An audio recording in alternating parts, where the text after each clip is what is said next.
extremely intense intellectual work a day. Although if you have a nap, you can stretch that, but I think at least I end up paying for it across time.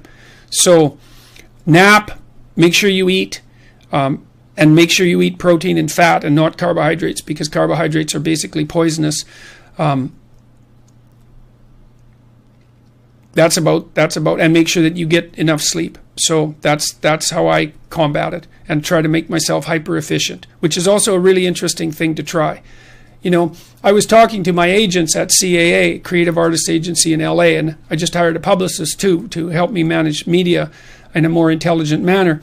And we're trying to think about our overarching philosophy, you know, and I first proposed to the CAA guys that our overarching philosophy would be something like, because you need an overarching philosophy under which you nest all your specific actions. It was something like to educate as many people as possible in the shortest period of time, which seems like a really good goal. Like, why the hell not do that? But then we broadened that a little bit this week, which was to try to do as much good possible as efficiently as possible. And that efficiency thing is really fun. If you guys who are listening are out for a challenge, like one of the things that you can, I think this heightens the meaning in your life, is to try to do difficult things, right? Aim high. Don't aim so damn high you can't manage it, and make sure you break down your aims into reasonably attainable sub-goals, but you want to aim high, and then you want to see how hyper efficient you can get. That's a great thing to do in your early 20s, is to see, okay, like discipline yourself. You think, okay, how much work can I do if I load myself right to the maximum?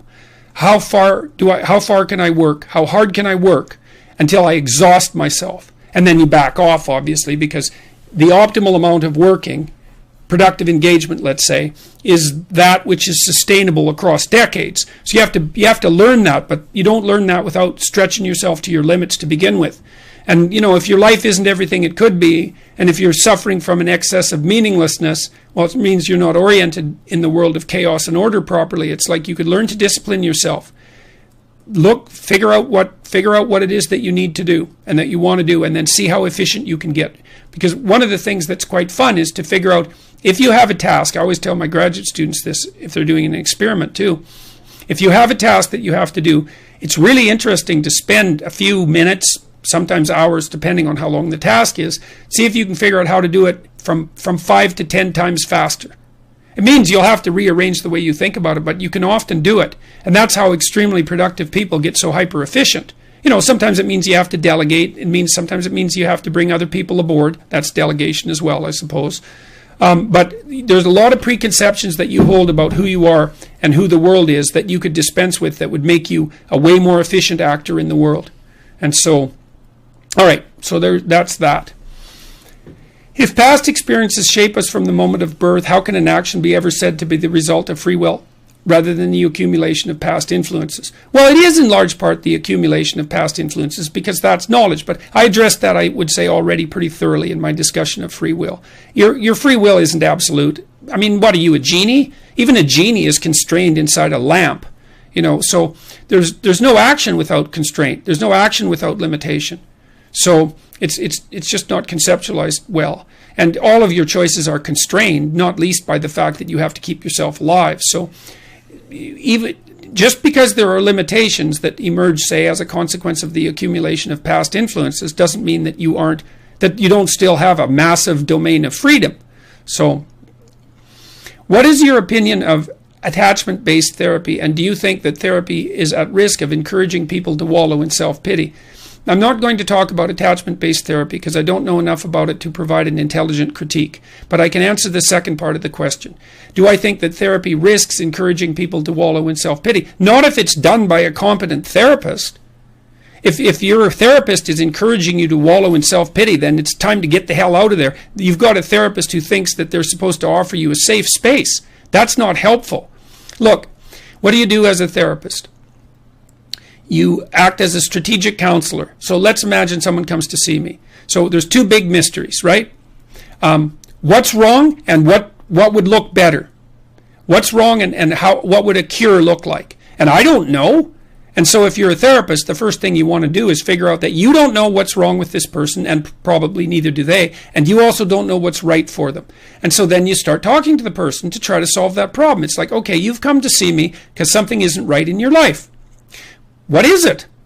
And so then the person has to talk and talk and talk, and you have to ask them questions to find out, because, maybe they're depressed, maybe they're anxious, maybe they came from a terrible family, maybe they're really hard on themselves and things are actually going better than they think. Like, you have no idea what's wrong with them. You're ignorant, and so are they. And so you say, look, you can tell me anything. Try to tell the truth, because otherwise we're just not going to get anywhere, because we're trying to deal with reality here. So tell me the truth. I'm not going to be judgmental in any stupid sense. I'm going to judge like mad because I want to help you do things right. So I'm going to be judging like mad, but I'm not going to throw you out because of the things you say. You're going to have to wander all over weird territory to explain your problem, because you don't even know what it is. So you have to listen a lot. And the first thing you want to figure out is, okay, what's wrong here? And the person will tell you 100 things that might be wrong.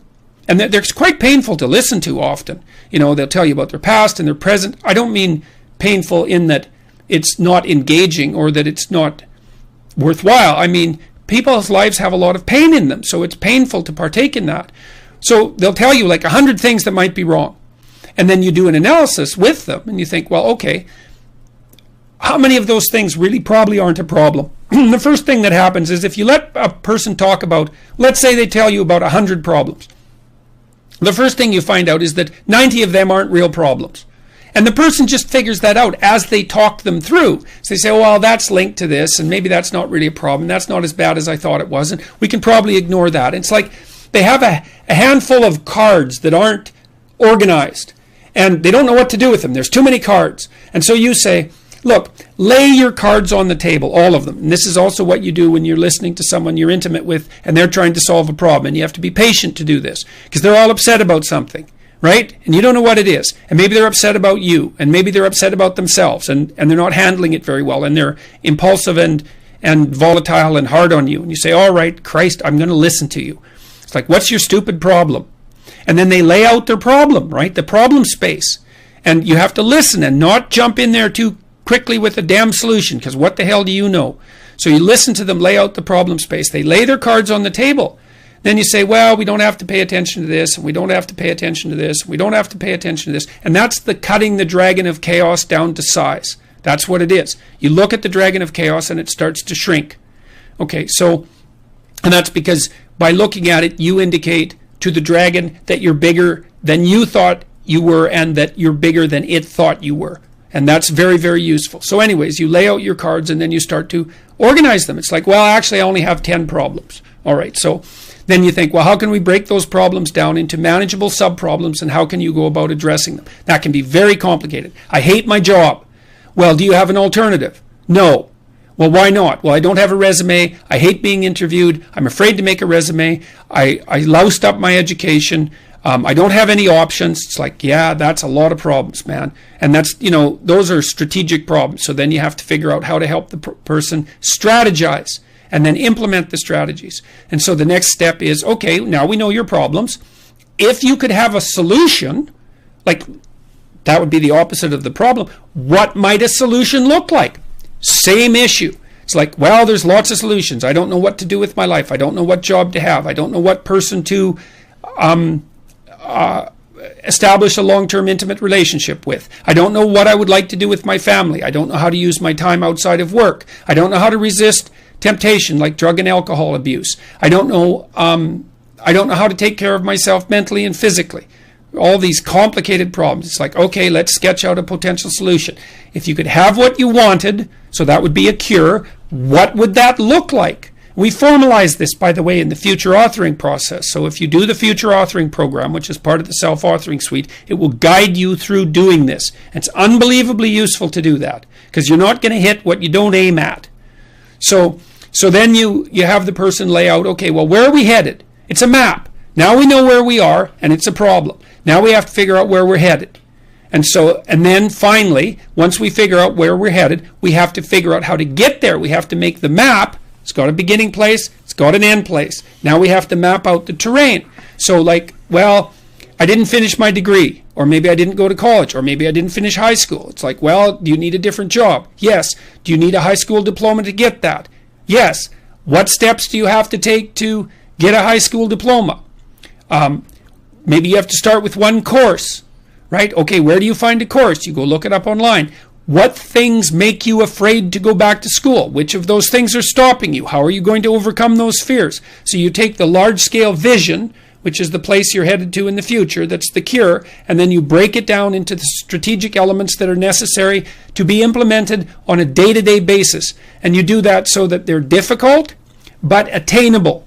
And then the person, if they're not difficult, then they're not worth attaining, obviously.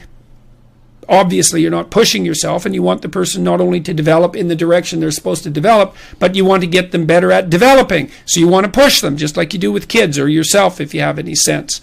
And so you break it down into small, implementable, daily processes, and then you review those with your client. None of that's wallowing in self-pity, man. Quite the contrary. Quite the contrary. So psychotherapy is get your story together. Who are you? Where you're going? Where are you going? What's your strategy? How are you going to learn to overcome the frightening and unexpected things that are going to pop up at you when you implement that strategy? So, and those can be, some of those things can be the natural world. I'm afraid of death. I'm afraid of illness. I'm afraid of insanity. And some of those can be the social world. I'm afraid of my boss. I'm afraid of my wife. I'm afraid of my friends. I'm afraid of being humiliated. I'm afraid that people won't like me. Those are the two big classes of fears, right? Fear of the great mother, nature, fear of the great father, culture. And if you're really afraid, you get to have both those fears at the same time. So there's nothing about that that's wallowing in self-pity. Quite the contrary. It's a bad therapist that does that. They're not there to feel sorry for you.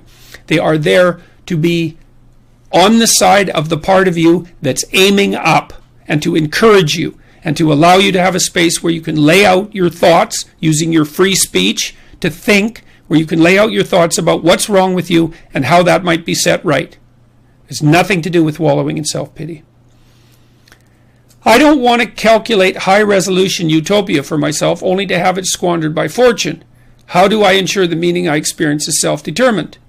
Well, you can't, because there's an arbitrary element to existence. So it is going to be squandered to some degree by fortune. But that's not the point. What are you going to do? Just sit back on your laurels and wait for things to roll over you? So what you do, look, the hero myth basically says, go out there, confront the dragon, get the gold, share it with the community, and live properly. Or it says, the alternative is, face the tyrant, enter the desert as a consequence because everything falls apart, recast structure, find the promised land. Those are the two elements to the hero myth. And that's divine. It's the closest thing to divine that we know. You might say, well, what happens if you follow the divine path? And the answer might be, well, everything turns out perfectly because God is on your side. It's like, no, that isn't what happens because things don't turn out perfectly. It's your best bet. It's your best strategy, right? That's the thing. And, dragons wouldn't be dragons if they couldn't eat you. And so, but that's okay. That's okay. And this is something I found so useful about the biblical stories, especially about the Abrahamic stories, which I didn't know that well till I lectured about them last year. God calls people to the adventure of their lives. And so you could say in part, God is that force within you which calls you to the adventure of your life. And it says, get away from your family, get away from your blind and unconscious comfort, and get the hell out there in the world. Well, God calls Abraham out from his fathers where he stayed far too long and from his kin where it's secure. And like the first thing he encounters is a famine, and then he encounters a tyranny inhabited by people who want to steal his wife. It's like you think, well, Abraham should have just stayed in bed and ignored God, obviously. Well, that isn't how it is. It's like we're built for struggle, us human beings. You're not after the bubbles of bliss that Dostoevsky described in Notes from Underground. We're built to contend with the world. We're built to contend with reality. You want a challenge. And the best way that you can take on a challenge, because a challenge fortifies you. So you don't want to be secure, you want to be strong. And you get strong by taking on optimal challenges. And so you lay out your destiny in the world and you take the slings and arrows of fate. And you make yourself stronger while you're doing so. And you might fail and fortune might do you in. But it's your best bet. And people have extracted unbelievable successes out of catastrophic failures. And I'm not saying that in a naive way. I know perfectly well what happens to people. You're doing fine in life and then you get cancer. And then 6 months later you're dead. And all the heroism in the world isn't going to save you at that point. But that's not the point. That's not the point. Life is bounded by mortality. But that doesn't mean that you don't get out there and contend. And you develop by contending. And you minimize the net amount of suffering in the world. And that's something, man. That's something to do. So it beats laying in your basement and getting bitter. And then doing the terrible things that bitter people do. So you can't ensure that the meaning you experience is self-determined, but you can play your role to the best of your ability, and that will be good enough. And that will be good enough. That meaning, the meaning that you'll find in that, I believe, is sufficient to be sustaining, and perhaps even sustaining through the flood. So it isn't that you can avoid catastrophe, it's that you can prepare yourself to deal with it honorably when it arrives. That's what you've got. I have very high orderliness and low industriousness. 23rd. I have very high orderliness, 90th percentile, low industriousness, 23rd percentile. What can I do to remedy this and get a higher industriousness? Okay, first of all, that's not that low. Okay, we got to think about percentiles here for a minute, because they're not percentages, they're different. So if you're at the 23rd percentile and there were 4 people in a room, you'd be the least industrious of 4 of them. And that kind of puts you in the average range. It's not that big a deal. There's problems with it. We'll get to that. Although maybe you're high in openness too. Anyways, I won't get into that. Low would be 5th percentile, because that makes you 1 in 20, or 2nd percentile, because that makes you 1 in 50. It's kind of interesting to visualize a fairly large high school class, and then to think of yourself as situated in there. If you're the least industrious person out of 50, that's going to be a problem. You better be smart or have some other things going for you, because you're going to have a hard time being diligent enough to be successful. Okay, having said that, so, and maybe 1st percentile makes you 1 in 100, and 0.1 percentile makes you 1 in 1,000. So you got to think about percentiles properly. So having said that, let's say you're not very high in industriousness. What should you do? A, make a damn plan. Okay, you need a plan for your life. And I would say use the future authoring program, because that will help you make a plan. Or make a plan on your own. That's fine. Or make a plan because you talk to someone. But, you know, we put the future authoring program together to help people develop a vision of where they could be, a counter vision to scare the hell out of them by helping them think through how catastrophic things could become if they let all their stupidities get the upper hand, and then a second part of the program that helps you make a strategy. And we know the future authoring program helps people, young men in particular, who are doing worse, by the way, in academic situations. It increases the probability that they will stay in college and university by between 25 and 50%. So make a damn plan. And make one you want. Like, don't make a plan that is what you should do, even though it will be what you should do. Make a plan that outlines a future so that you could sit back and say, look, if I had that future, then all the horrible things that are going to happen to me are going to be worthwhile. That's what you want. So you want to think, this game is worth playing despite its tragedy. That's what you've got in life. Enough meaning to serve as an antidote to tragedy. All right, now, and then you generate a strategy. And then the other thing you should do if you're not very industrious is discipline yourself. And so what do you do with that? Eat 3 times a day at regular meal times. That's a good thing to practice, because that starts to put some stability into your life. Get up at the same time. I would highly recommend all those young people out there who are listening, like, you want to get a jump on life, get the hell out of bed in the morning. You know, as I've got older, I've got up earlier and earlier. Now, that's partly because you don't need as much sleep, but it's also partly because I've got more and more disciplined. Like, get up early in the morning and get your things done. Man, learn to get up at 6 in the morning and you'll be one deadly creature, especially if you can get to work. You'll have half your damn day done by the time other people haul their sorry asses out of bed. And so that's a massive, massive advantage. Look, Warren Farrell, not the comedian, Warren Farrell, the author, he outlined data in Why Men Earn More, which is a book I would recommend, by the way, showing that if you work 13% longer hours, you make 40% more money. It's nonlinear. So you think, why is that? Well, imagine you had 10 employees and one of them works an extra 10%. It's not much. Well, how often is that person going to be promoted, assuming you have a clue as a boss? It's like you're going to look at the 10 people and you're going to think, oh, that guy's always here like 45 minutes early. It's like, why don't we give him the promotion?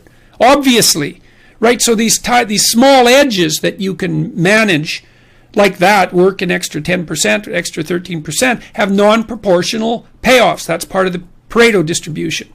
So get your sleep cycle organized so you get up in the morning. Learn how to do it. No excuses. I'm too tired in the morning. I don't like mornings. Who cares? That's not relevant. It's like discipline yourself so you can manage it. Schedule your meals, because that's a good disciplinary routine. And then learn to use a calendar, like Google Calendar. Most of you, many of you out there, do not use a calendar. Okay, a calendar is not a prison, and it's not a tyrant. Not if you use it properly. A calendar keeps anxiety at bay. It makes sure that you do what you need to do, which is important, because otherwise you fall behind. But if you use it properly, it also helps you plan what you want to do. So I could say, well, lay out your damn calendar and design the days you would like to have. That's what your calendar is for. So you can put in all sorts of things in there you want to do and that would be good for you. And that's a really good way to start being more industrious. Make a plan. You need a plan for 3 years. You need a plan for the next year. You need a plan for the next 6 months. You need a plan for the next 3 months. You need a plan for the week. You need a plan for the day. You need a plan for the hour. All of that. I make lists constantly of what I have to do. And they're like daily, weekly, monthly, yearly. Right now, I can't look out more than about 6 months, because my life is too complicated and chaotic. But you need a vision of who you could be, what character you could have. 3 to 5 years out, you can't go much farther than that because life is too unpredictable, I think, to make vision that's longer term than that subject to. There's too much chance associated with it to spend a lot of time on. Maybe you can stretch it to 5 years, and in rare cases, you can have a 10-year goal, but it has to be pretty low resolution. But you want plans at all those levels of resolution. You want to write the things down. And because what are you going to do? You're going to stumble around and get what you need? You're going to stumble around and be useful to other people? And it's useful to be useful to other people, They want to work with you then. They want to do things with you. They want to have you around. They trust you. They open up opportunities for you. And if you stumble around like you're blind, you're not going to get anywhere. And then you're going to suffer. And then you're going to be bitter. And then you're going to be cruel. So that's hell. That's a bad outcome. So unless you want that, don't aim for it. Or aim for the opposite, because that's how you get out of it. So physical attractiveness is extensively studied in departments of psychology. How big of a determinant of success is it apart from IQ or any of the other big 5 traits? That's tough one, because physical attractiveness is a very complex trait. It's also, for example, it's a marker of health. And of course, health is a prerequisite for success. So you can't take attractiveness as a unitary dimension and measure it sufficiently accurately. Wait, I should back up on that. No one that I know of has taken physical attractiveness as a unitary concept, measured it accurately, and then pitted it against IQ and the big 5 to see to what degree it adds incremental validity to the prediction of long-term success. And so I can't give you a technical answer. I can say, well, in a complex job over the long run, IQ accounts for maybe 20% of the variance in success, leaving 80% there for random events and the big 5 traits and connection networks and family background and all those other things, gender perhaps, that all the other things that determine success. We know that people who are physically attractive, though, are given the benefit of doubt by other people. They benefit from the positive halo effect, and the positive halo effect is the propensity of people to assume good things about someone if there is one outstanding thing about them that's easily evident, that's good. And so if you stand up straight with your shoulders back, so that's rule 1 in 12 rules for life, then people are going to see you as more attractive. If you're symmetrical, you're more attractive. If you're thin but not too thin, you're more attractive. And then there's like good skin and good teeth and good hair and all of those things and proper proportions and youth. And there's a whole slew of things that feed into that. If you are characterized by a plethora of those features, then people are also going to assume that you're more competent and more worth having around, let's say. But the problem is that you are. So separating out the attractiveness from the things the attractiveness is correlated with is very hard. That's why you have to do multivariate analysis. That's multivariable analysis in any complex social science, because a lot of these traits overlap. So, but you can there's some things you can do about that. Postural adjustment is helpful. To work out with weights, that's extraordinarily helpful. That improves your posture and makes you more confident, and you can dress reasonably well and intelligently, and all of those things to help yourself capitalize on whatever attractiveness you can muster. So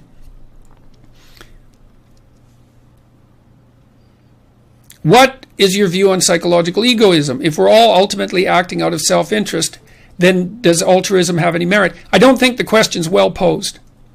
And it's one of those questions that leads into a philosophical dead end, because it's not well posed. There isn't any such thing as self-interest. It's not the right way to think about it, because you're not alone. And so this is why I like Piaget, Jean Piaget, because he thought about this intelligently. Look, first of all, whose self-interest do you mean? Do you mean your immediate self-interest in the next second? So that would be impulsive pleasure. We're all acting for the gaining of impulsive pleasure, and to hell with everything else. Well, obviously that's a stupid way to behave, and everyone knows that, because you can do impulsive, short-term gratifying things like snort cocaine now, and you can keep doing that, and it'll pay off real well in the extremely short term, and it'll just auger you into the ground in the medium to long term. So if you're acting in your own self-interest, let's take that apart. Over what period of time? Your self-interest in the next second? Your self-interest in the next hour? Like if you're impulsive and you want to gratify an impulse, you're obviously acting in your self-interest in the next second, or the next 2 seconds, or the next minute. But you'll pay for that. Maybe you punch someone or you slap someone because you're so angry, and they knock you for a loop, and then they charge you with assault. So, well, it was great in your self-interest in the second, but like future, remember that Simpsons episode? Homer drank a quart of mayonnaise and vodka, and Marge and all his kids were telling him not to, and he said, well, that's a problem for future Homer. I sure don't envy that guy. It's like, which is one of the best Simpsons lines ever, I think. And well, that's it exactly. It's like, well, there isn't just you. There's now you, and there's tonight you, and there's tomorrow morning you. That's the one that'll have the hangover, by the way. And there's next week you, and next month you, and next year you, and old you. And so if you're going to act in your self-interest, you have to take that collective of yous across time into account when you make your decision. And now here's the cool thing about that. So then let's say, well, that would be acting in your self-interest writ large, right, across time spans. But the thing is, future you and someone else that you have to live with right now that's not you are pretty much the same people. And so if you're going to act in your self-interest and you have other people around you, then you also want to act in their self-interest, because otherwise they won't like you, they won't cooperate with you, and they won't compete with you in a reasonable manner. And so that's going to be a catastrophe. And so you want to act out what's good for you now and what's good for you next month and next year. And you want to do that in a way that's good for you and your family and your community right now, next week, and next year. And you're going to take all those things into account at the same time. That's an equilibrated game from a Piagetian perspective. And it was his idea that constituted the basis for proper moral judgment. And it's a brilliant idea. It's a brilliant idea. And so that's your true self-interest. There's no difference between your interest and the interest of others, not in any fundamental sense. Even your enemies, which is why you're enjoined to treat your enemy as if he was yourself, because he is. And you think, well, you should wish your enemies well. Well, why? Well, it isn't that you hope they get a bigger house than you. It's that, let's say you're being pursued and tormented by someone who's truly reprehensible. That person they have a miserable life, man, in all likelihood. Let's say they're truly malevolent. They live in hell.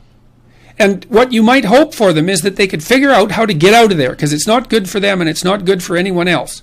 Think, well, even your enemies, it's like, wouldn't it be good if they could get their act together and stop being so unnecessarily malevolent? And that's in your self-interest. So the idea that your self-interest is somehow opposed to other people's, or that if you maximize your self-interest, you're not operating in the best interests of other people is predicated on a poor idea of what constitutes your self-interest, because you're not separate in any real sense from other people. You're maybe not separate from everything in some real sense. I mean, Jung in his book Mysterium Conjunctionis, he had this idea. I'm going to go through it real quick. It's a complicated idea that this is how you put yourself together. The first thing you do is you join your emotions and your rationality, so that your mind and your emotions are one thing. He called that the first conjunction. So that your motivations and your emotions and the way that you think about the world are all acting in the same direction.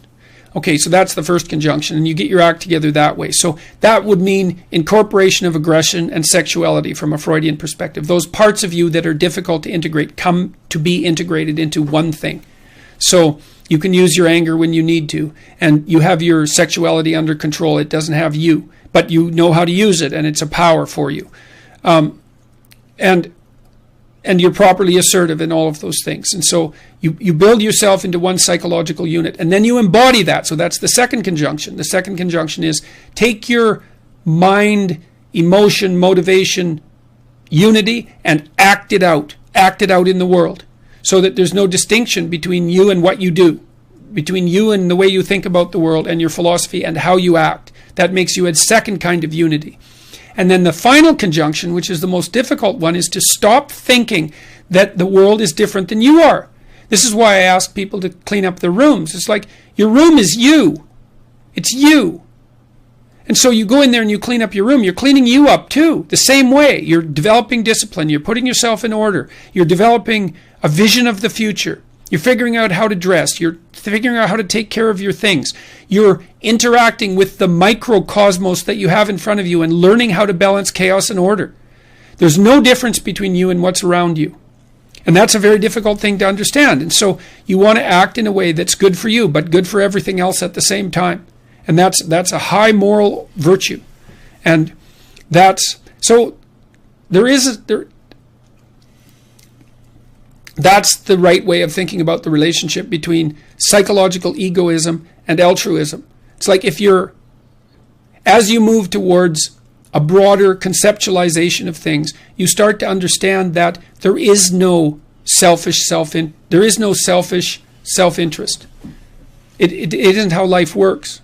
Like if you're married to someone, for example, and you're stuck with them for the next 50 years, it's like you can't win an argument with them. You can make peace because they're you, man. They're you. They're a huge part of your experience. You have to treat that person as if they are you. And it isn't like, well, I'm going to treat you well because you're me. It's because people don't treat themselves very well often. It's way more complicated than that. You don't want to defeat your wife, man, because then you live with a defeated wife. And if you think she isn't going to take revenge on you, then you're not very bright. So you want to listen to what she has to say, and you want to listen to her problems, and you want to help her solve them because she's you. And you want to do the same with your kids, and then you want to do the same with the people around you if you can do it. So the whole idea of like, well, we're basically wired to be selfish. Well, we are when we're not very wise and we act impulsively. But as your view of the world broadens, you start to understand that this is why in the Buddhist philosophy, Buddha attained nirvana. So that meant he could stay in union with the gods, so to speak. He attained the highest form of subjective experience, which might be something like total immersion in bliss and meaning. But he rejected it because he went back into the world to help other people attain nirvana, or at least to move towards it, because he realized that there was no individual redemption without the redemption of all. And if you don't understand that, then you're just not very wise. And so you're trying to be a force for good in the world.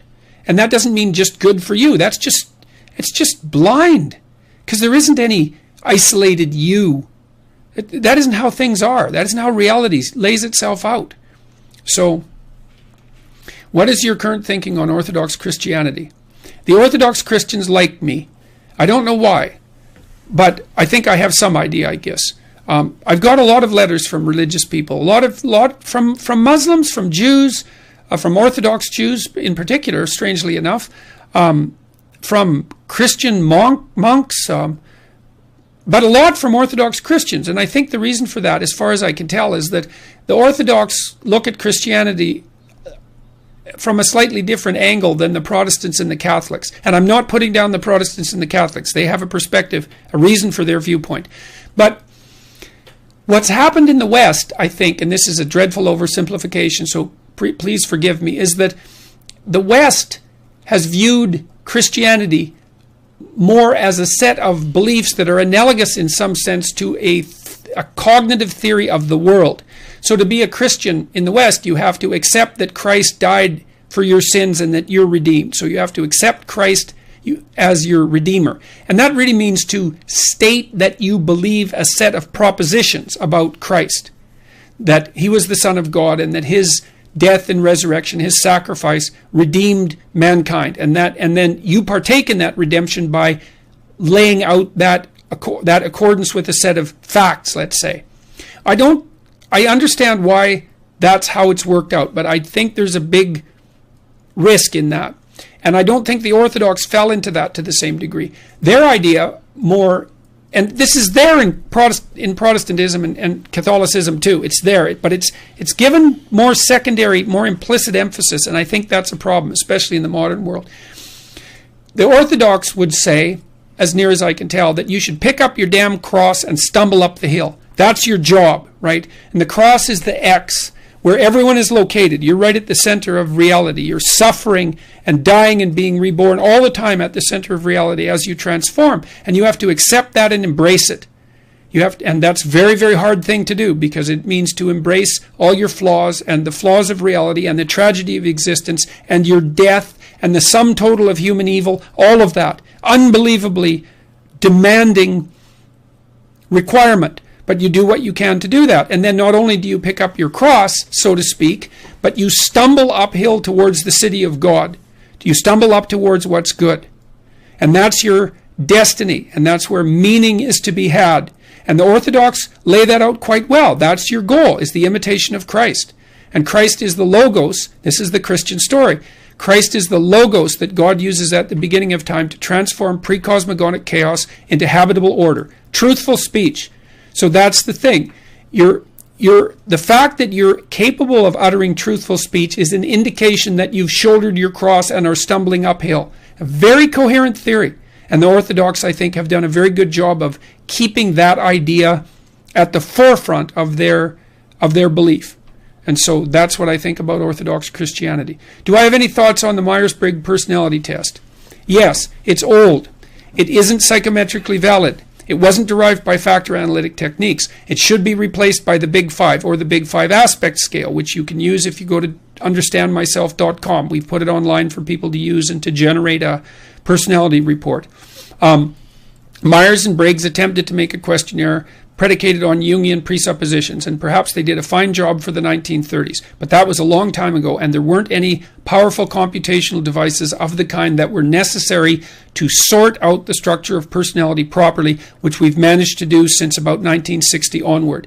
So now, the Myers-Briggs is a perfectly useful tool if what you want to do is get people to talk about the fact that there are individual differences in personality. And corporations love it because no one gets offended by it, because everyone wins. But if you want a personality test that actually tells you who you are, that's valid and reliable, then you use the Big Five. And that's that.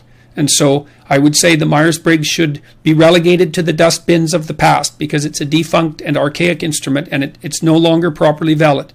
And so that's that.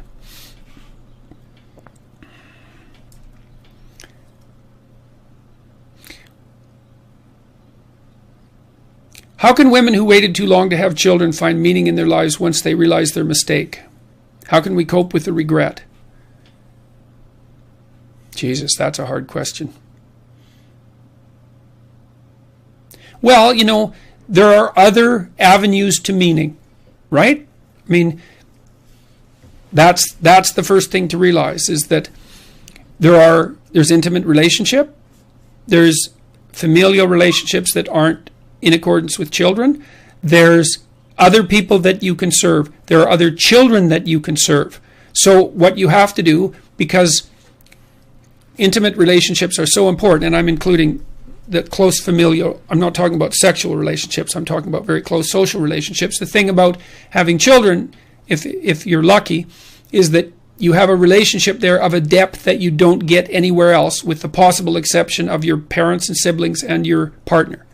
But there's something about the child relationship that's even more fundamental, because the thing about having a child is that if you have any sense, as soon as you have a child, you are no longer the most important person, right? You're no longer the person that you have primary responsibility for. It's now your child. And that produces a psychological transformation, and it produces a relationship of a depth that can't be easily duplicated elsewhere. But it's not like that's the only thing that there is to do in life. You know, there are other relationships, and I would say what you do is you foster them to the degree that that's possible. And maybe you can find other kids to serve. You know, there's always the possibility of volunteering for hospitals or working in places where children need service. So that's a possibility as well. And so there are a variety of sources of meaning in people's lives, and they're not unlimited. You know, there's career, there's education, there's what you do that's meaningfully engages you outside of work. There's your social relations, your friends, and so forth. And so maybe you have 5 legs to stand on, and you missed one because you didn't have kids, or maybe you missed 2 because kids are a big deal. But that doesn't mean the rest of them aren't accessible to you. And so you optimize your functioning along the dimensions that are left to you. And then I would also say, maybe you try to forgive yourself a little bit. You know, like, it's very difficult to go through life without regrets, without making mistakes. You know, and you can't beat yourself to death for it, because then everyone would beat themselves to death all the time. And so you think, well, I'm too soon old and too late wise, to use an old cliche. And you think, well, that's the lot of mankind. We learn things too late often, and that's too bad. And you forgive yourself because you're stupid and you don't know what you're doing and you're unwise just like everyone else. And maybe you're somewhat capable of learning if you're careful. And then you go out and you try to foster relations and do good in the world to the degree that you can, outside of the necessity of children. And maybe you have nephews and nieces and you can lavish some attention on them and find your substitute where you can. But I would say to forgive yourself is a big part of that. It's like, people make mistakes, man, big mistakes. And the people that I've watched through life that have been successful, it's not like they didn't make mistakes, because everyone makes mistakes and they do things they regret and they miss opportunities, and it's a bloody catastrophe.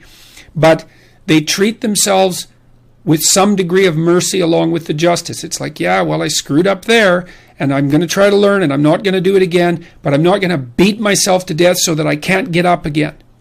And so you do what you can to forgive yourself. You know, it's a confusing time to live in many ways, because we have the birth control pill now, and that means reproduction has now become voluntary. Well, when's a good time to reproduce? Well, never, because who would ever think about doing that? It's so ridiculously irrational and complicated, and the burden of responsibility is so insanely high, and you're never secure enough to have the proper place to bring children into the world. And you have to get your career going and your intimate relationship, and maybe you have some struggle doing that, and one day you wake up and it's a bit late. It's like, yeah, well, you're a product of your time. And one of the prices that we're going to pay for having birth control, for having reliable contraception, is that some people are going to make the wrong decision with regards to having children. And then you view yourself as a product of your time, and that's a catastrophe, you know, because to be a product of your time is in some ways a catastrophe. So, but there's other things to do in life, and auguring yourself into the ground with regret and self-recrimination is not useful, right? I mean, you have to learn your lesson, you have to take your lumps, all of that. But have some mercy, you know. That's it. You have said that the only moral absolute is always to tell the truth. What if you have Anne Frank in the attic and the Gestapo on your doorstep? Then I would say that there has been a lot of lies that have got you to that point. So you may be in a situation where you're damned if you turn right and you're damned if you turn left. And what that means is you made a lot of mistakes along the way. You know, so if the totalitarians are knocking at your door, if the totalitarians are knocking on everyone's door, that means everyone should have spoke up a lot sooner. And then they wouldn't end up in a situation where the Gestapo was at the door and Anne Frank was in the attic. So now and then you end up in a situation where you've made so many mistakes that all you've got is hell around you. And that was certainly the case in Amsterdam, Sayre, in when the Nazis came in. I mean, the Dutch are an admirable people. And I know they were invaded by the Nazis, and that was a terrible thing. But many, many, many, many, many people made many terrible moral errors for all of that to occur. And you have to be awake and do everything you can to make sure your society doesn't. This is the answer. You be awake and you make sure everything your society doesn't lead to the point where the Gestapo's at your doorstep and you have Anne Frank in the attic. It's a little late to be thinking then, I would say.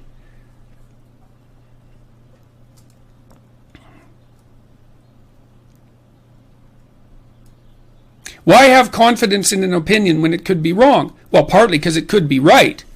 And that's why it's better to think about opinions as tools. Or maybe to dispense with opinions altogether, because who cares about your stupid opinion?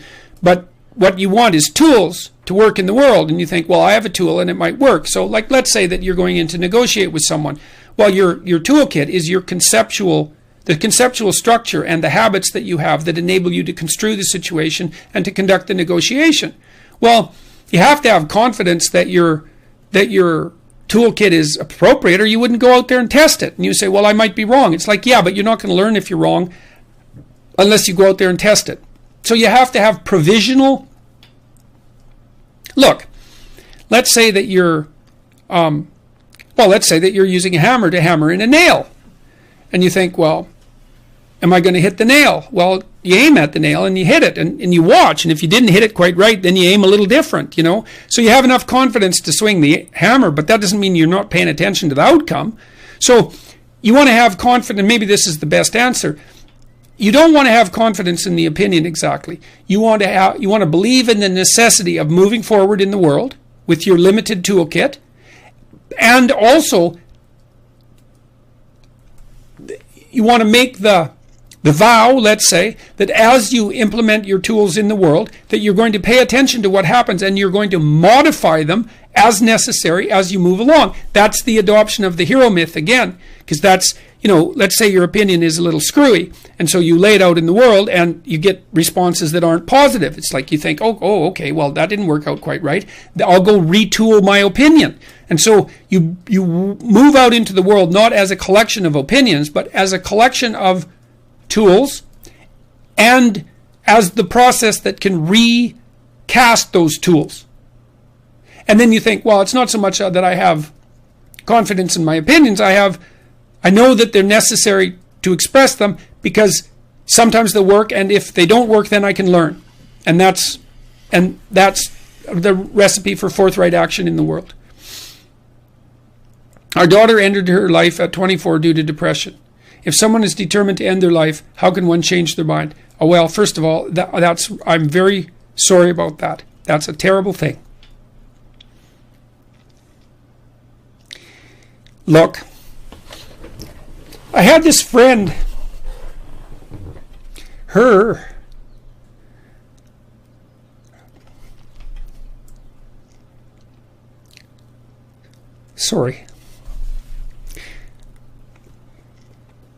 There's been a lot of depression in our family, so it's a question that cuts close to the bone. Anyways, I had this friend, a friend of my parents, and her granddaughter committed suicide, She was just beating herself up about that. What could have I done? What could have I done differently? This is the problem with suicide. It leaves everybody behind thinking, oh my God, what could have I done? I could have treated the person better. I could have listened. I could have been there. It's like, and she was just beating herself up about this, really feeling that she wasn't a useful person, that she'd failed as a grandmother. She's a really good person, And so I went for a walk with her, and I said, and she's married and she likes her husband and he's a really good guy. And I said, look, you're blaming yourself for your granddaughter's suicide. It's like, are you blaming your husband? Are you sitting him down and telling him what a useless bastard he was as a grandfather because his granddaughter committed suicide and how he failed completely? She said, no, I'd never do that. So I said, well, don't do it to yourself. No. Depression is a terrible thing. And many, many, many things cause it. And we don't understand. We understand some of them, but lots of them we don't understand at all. Sometimes people get depressed because they're really sick. We know that depression can be an inflammatory disease. It might be associated with autoimmune dysfunction. There's lots of reasons that people get depressed, and depressed people can go places that are so dark you just cannot imagine it. And it isn't necessarily the case that you can always rescue someone, but drowning yourself in the aftermath of a suicide is not helpful. So there's a good room for self-forgiveness there. Maybe you did some things you shouldn't have done that were reprehensible and all of that, but you don't want to beat yourself up. Remember the presumption of innocence, right? Innocent until proven guilty. And you have to apply that to yourself. I think there are times when people are so depressed that there isn't anything that anyone can do. And the depressed person thinks, and this is probably the worst part of it, the depressed person thinks, everywhere I look, it's nothing but catastrophe. And I can't see any way out of it. I can't see any path forward whatsoever. And then they think as well, and maybe it's the combination of these two thoughts that really make people suicidal. It's like, it's hopeless. It isn't going to get any better. No matter where I turn, there's no escape. The suffering is unbearable. And I'm absolutely no use whatsoever to anyone. It would be better for everyone if I was just gone, because if I'm not so much of a burden now that it's going to destroy their life, then I'm going to be that much of a burden in the future. And so it's hard to imagine what that's like for people, but it's dreadful. And there's lots of ways you get there. And so you can listen to people. You can desperately encourage them to seek the help they need. Like I've seen antidepressants work miracles on very, very many people. Now, they don't work for everyone, and they're not a panacea, but they have side effects and all of that. But one of the side effects of untreated depression is that you kill yourself, and there is no recovery from that, and the probability is actually rather high. So you can go to war with them about antidepressants. If the person can't get out of their depression and they're suicidal, it's like, what do they have to lose? 1 month on antidepressants. They'll know. Well, they might have to experiment longer, because it would depend on, some people respond better to some classes of antidepressants than the others. It's worth having a war with someone if they're in dire straits and they won't do everything they can to get better. ECT works, electroconvulsive therapy works for intractable depression. It's a terrible thing to contemplate, but the modern versions of ECT aren't. One flew over the cuckoo's nest. And again, it's like there's no coming back from death. So, look, it isn't clear. You can't rescue everyone. People get sick and they die. And sometimes the way they die looks like it's depression. Depression is a multifaceted phenomena. You can be there for them. You can listen. You can watch. You can intervene. You can try to understand. You can hold them accountable. You can do all of those things. But everyone has their own destiny, and you're not omnipotent. And so sometimes a catastrophe occurs, like your daughter's. And then you should try to drag the least amount of misery forward that you can. Once you recover from your grief. Yeah. I'm going to answer one more question. Due to a recent incident, my company is making me undergo implicit bias training. How should I come to terms with my possible firing when I refuse? Look, there's no sense in burning yourself at the stake. If you're going to take a principled stance on something at work and you're going to refuse, you have to get your tools in order. You have to get your quiver full of arrows. What the hell good is it going to be for you just to get fired? Maybe you have a family that depends on you. That's not helpful. That doesn't mean I think you should be weak because you have a family. You should be stronger. I would say, is your resume in order? Is your CV in order? Is it updated? Have you sent out other job applications? Are you prepared? Do you have a lateral move? Like, this is a war, not a battle. And you don't want to lose. And so set yourself up and then make your case. And when you make your case, don't apologize, but don't do it carelessly. You know, you need a lateral move because otherwise you're too exposed. So, and if you're going to refuse, have your arguments at hand. You know, have them in writing. Make sure that you share them with the appropriate people. Don't make unnecessary enemies. And do yourself the least amount of harm possible. Now look, having said that, you know, so you're going to, you know, you're going to pay. You're either going to pay and you're going to go do a implicit bias training and you're going to sell a bit of your soul to do that. Or you're going to pay because you're going to refuse and you're going to take that price. So you've got price to pay both ways. If you're going to refuse, do it intelligently. Do it programmatically. Do it philosophically. Do it strategically. Right? Stupid martyrdom is just stupid martyrdom. It's not helpful. So there may be people you need to talk to. There may need to be more than one of you. You know?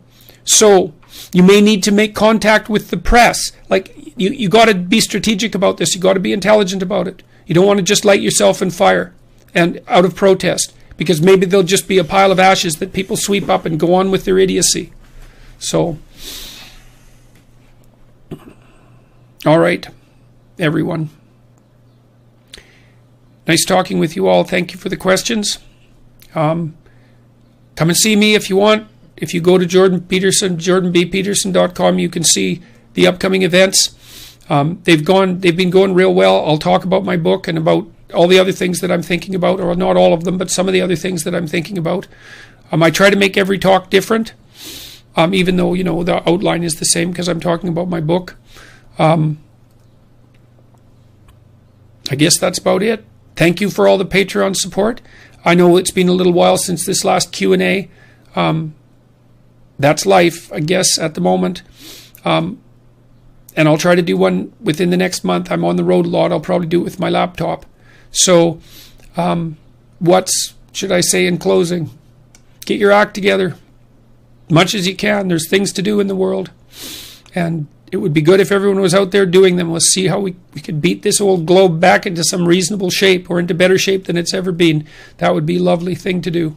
So, goodbye for now.